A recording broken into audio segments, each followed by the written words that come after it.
नमस्कार दोस्तों, स्वागत है आप सभी का हमारे YouTube channel crack the competition में। आज के इस वीडियो लेक्चर में हम दिल्ली पुलिस कांस्टेबल के लिए जीके का प्रैक्टिस सेट नंबर 5 आपके साथ डिस्कस करेंगे, जो कि आपके आने वाले एग्ज़ाम के लिए महत्वपूर्ण है। आपके एग्ज़ाम 27 नवंबर यानी कि कल से 14 दिसंबर तक चलेंगे।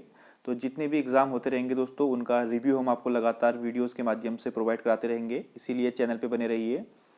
सभी क्वेश्चंस आपको हिंदी और इंग्लिश दोनों लैंग्वेज में अपीयर होंगे और इनकी पीडीएफ के लिए आप हमारे टेलीग्राम ग्रुप को ज्वाइन कर सकते हैं, जिसका लिंक डिस्क्रिप्शन बॉक्स में दिया हुआ है। तो शुरू करते हैं आज का पहला प्रश्न। तो दोस्तों पहला प्रश्न है, which of the following rivers crosses the equator twice. तो निम्नलिखित नदियों में से कौन सी नदी भूमध्य रेखा को 2 बार पार करती है। तो दोस्तों इसका आंसर है जायरे रिवर, और जायरे रिवर को कॉन्गो रिवर भी कहा जाता है। ठीक है, इसको ध्यान रखिएगा, यह जायरे से होकर गुजरती है, इसीलिए इसको जायरे रिवर भी कहा जाता है। और यह वर्ल्ड की सबसे गहरी रिवर है जो कि भूमध्य रेखा को 2 बार पार करती है। अगर ऑप्शंस में कॉन्गो आएगा तो उसको आप टिक कर सकते हैं, या तो कॉन्गो आएगा ऑप्शन में या फिर जायरे आएगा। ठीक है, ऑप्शन नंबर ए इसका राइट आंसर है। अगला क्वेश्चन है, अरुणाचल प्रदेश व म्यांमार के मध्य सीमा बनाने वाली श्रेणी कौन सी है। Which is the boundary that forms border between Arunachal Pradesh and Myanmar.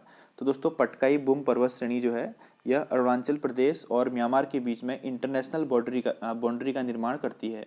ठीक है, तो इसका आंसर हो जाएगा option number A, Patkai Bum श्रेणी। ठीक, अगला क्वेश्चन है, संसार में किस महाद्वीप पर सबसे कम जनसंख्या है। Which continent has the lowest population in the world. तो दोस्तों ऑस्ट्रेलिया कॉन्टिनेंट पर सबसे कम पॉपुलेशन है। ठीक है, ऑप्शन नंबर 20 का राइट आंसर है कि ऑस्ट्रेलिया महाद्वीप में सबसे कम जनसंख्या है। अगला क्वेश्चन है, भाखड़ा बांध किस नदी पर बना हुआ है। तो ये क्वेश्चन काफ़ी बार एग्जाम में पूछा जाता है।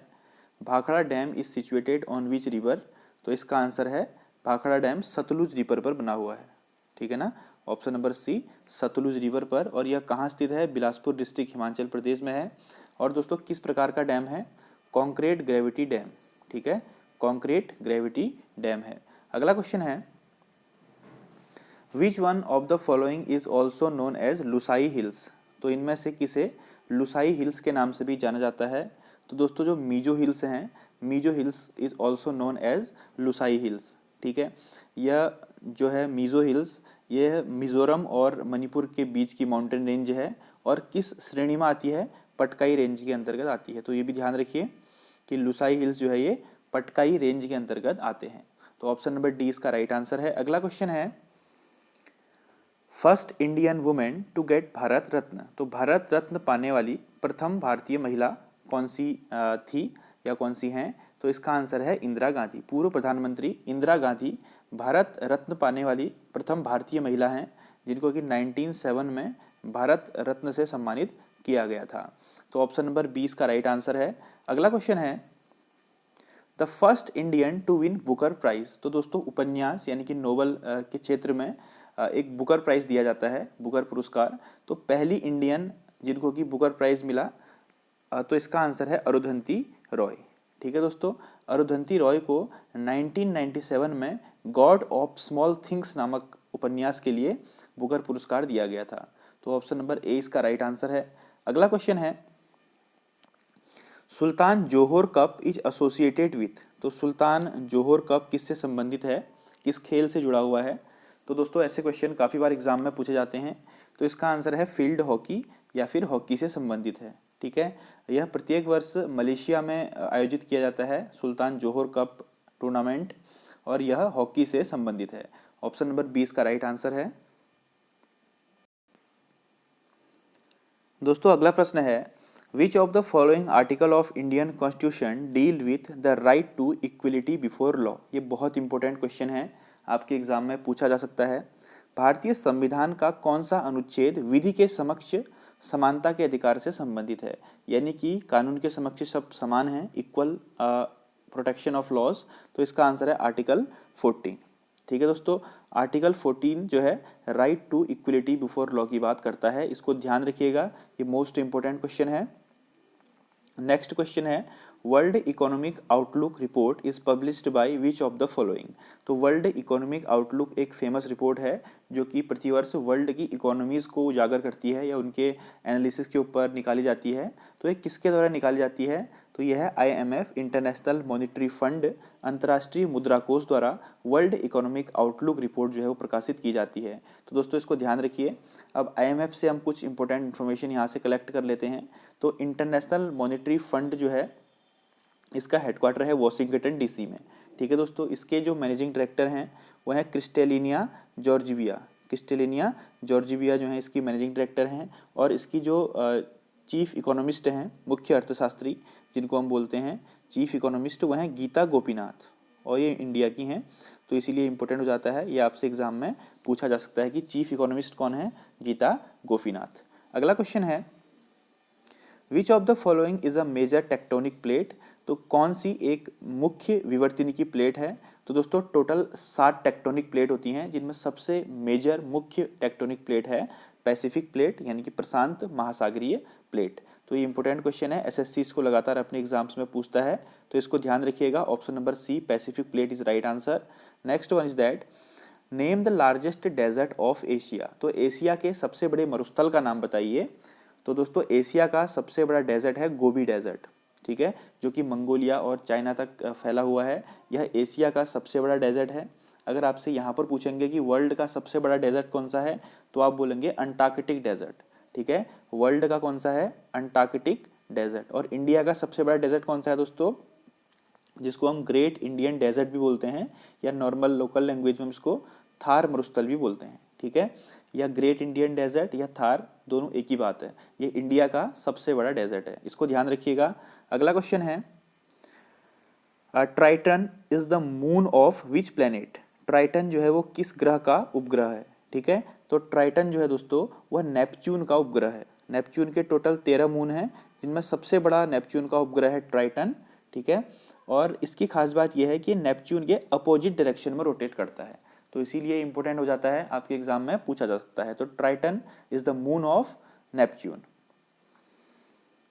Which among the following is not a dwarf planet. तो सौरमंडल में कुछ ग्रह दोस्तों बौने ग्रह होते हैं, जिनको हम ड्वार्फ प्लेनेट कहते हैं। टोटल 5 ड्वार्फ प्लेनेट हैं, जिनके नाम आप याद रख लीजिए, आपके काम आएंगे एग्जाम में। तो टोटल 5 ड्वार्फ प्लेनेट हैं। प्लूटो, ठीक है, मेक जो है यहाँ पर लिखा हुआ देखिए, मेक ना, ये भी ड्वार्फ प्लेनेट है। और एक है होनिया, HAUMEA, होमिया, ये भी ड्वार्फ प्लेनेट है। एक है एरिस, ERIS, एरिस, और एक है UERES, यूरिस। तो ये 5 जो है दोस्तों ड्वार्फ प्लेनेट हैं। तो इनमें कौन सा ड्वार्फ प्लेनेट नहीं है, Mars is not a dwarf planet, इसको ध्यान रखिएगा। ऑप्शन नंबर 20 इसका राइट आंसर है। अगला क्वेश्चन है which constitutional amendment act deals with the disqualification of MPs and MLAs। तो ये बहुत ही इंपॉर्टेंट क्वेश्चन है। कौन सा संविधान संशोधन अधिनियम संसद सदस्यों और विधानसभा के जो MLAs होते हैं उनकी अयोग्यता या फिर डिस्क्वालिफिकेशन से संबंधित है। तो दोस्तों 52nd अमेंडमेंट एक्ट 1985 जो कि 10th शेड्यूल के अंदर आता है, ये एंटी डिफेक्शन लॉ की बात करता है। ठीक है, यानी कि अगर कोई MP या MLA इलेक्शन के बाद अपनी पार्टी छोड़ देता है तो उसके ऊपर एंटी डिफेक्शन लॉ लग सकता है। तो 52nd अमेंडमेंट एक्ट 1985 के तहत इसको शामिल किया गया था। अगला क्वेश्चन है under which article is the union public service commission of India established. तो सबसे अधिक बार पूछा जाने वाला क्वेश्चन है कि किस अनुच्छेद के तहत UPSC की स्थापना की गई थी। तो दोस्तों आर्टिकल 315, 315 अनुच्छेद के अंतर्गत जो है यह UPSC की स्थापना की थी। यह कौन से पार्ट में आता है, पार्ट 14th। अभी प्रेजेंट में करंट अफेयर्स की दृष्टि से महत्वपूर्ण क्वेश्चन है। UPSC के चेयरमैन कौन बने हैं, PK जोशी, प्रदीप कुमार जोशी। और दोस्तों एक क्वेश्चन पूछा जाता है, बेसिक सा क्वेश्चन है कि UPSC के चेयरमैन किसके द्वारा नियुक्त किए जाते हैं, तो प्रेसिडेंट के द्वारा नियुक्त किए जाते हैं। इसको ध्यान रखिएगा, आर्टिकल 315 के तहत इसकी स्थापना की गई थी। An agricultural department known as Diwan e Kohi was created by. तो दीवान ए कोही के रूप में विख्यात कृषि डिपार्टमेंट किसके द्वारा बनाया गया था। तो दोस्तों मेडिएवल हिस्ट्री का एक महत्वपूर्ण क्वेश्चन है। तो MBT यानी कि मोहम्मद बिन तुगलक द्वारा एक टैक्सेशन सिस्टम लागू किया गया था, और उन्होंने एक डिपार्टमेंट बनाया था दीवान ए कोही, जो कि कृषि संबंधित टैक्सेशन की डीलिंग करता था। तो ऑप्शन नंबर 20 का राइट आंसर है मोहम्मद बिन तुगलक। अगला क्वेश्चन है Muhammad bin Tughlaq transferred his capital from. तो मोहम्मद बिन तुगलक ने अपनी राजधानी कहाँ से कहाँ शिफ्ट कर दी थी, तो दिल्ली टू देवगिरी, और देवगिरी का नाम उसने क्या रख दिया था फिर, दौलताबाद, जो कि प्रेजेंट टाइम का क्या है, महाराष्ट्र है। ठीक है, देवगिरी का नाम उसने दौलताबाद कर दिया, तो कहीं पर दौलताबाद होगा तो वहां पर आप कंफ्यूज मत कीजिएगा। और कब किया था इसने अपनी कैपिटल ट्रांसफर, 1327 ईस्वी में। ठीक है, और मध्यकालीन इतिहास में वाइज फूल किसे कहा जाता है, वाइज फूल या फिर पागल बादशाह किसे कहा जाता है, तो मोहम्मद बिन तुगलक को कहा जाता है। अगला क्वेश्चन है, Kamrup is an ancient name of which region of India, तो भारत के किस क्षेत्र का नाम कामरूप था, प्राचीन नाम। ठीक है ना, एंशिएंट लिटरेचर में इसका नाम कामरूप मिलता है, तो इसका आंसर है असम। ठीक है ना, असम का प्राचीन नाम क्या था, कामरूप था। ठीक है दोस्तों, अगला क्वेश्चन है जो कि दिल्ली पुलिस के प्रीवियस ईयर के एग्जाम में पूछा गया था, the national river conservation directorate is under, तो नेशनल जो रिवर कंजर्वेशन का जो मंत्रालय है वो किस मंत्रालय के अंतर्गत आता है। ठीक है ना, वो आता है ministry of environment and forest और एंड क्लाइमेट चेंज। ठीक है ना, इन्वायरमेंट एंड फॉरेस्ट के अंदर आता है। प्रेजेंट में इसके मिनिस्टर हैं प्रकाश जावड़ेकर, और मिनिस्टर ऑफ स्टेट कौन है, बाबुल सुप्रियो। तो इसको ध्यान रखिएगा, ऑप्शन नंबर 20 का राइट आंसर है। तो दोस्तों ये थे कुछ प्रश्न, अभी हम इसके पूरे 10 पार्ट कंप्लीट करेंगे आपके एग्जाम तक। तब तक के लिए आप चैनल पे बने रहिए। थैंक यू, जय हिंद, जय भारत।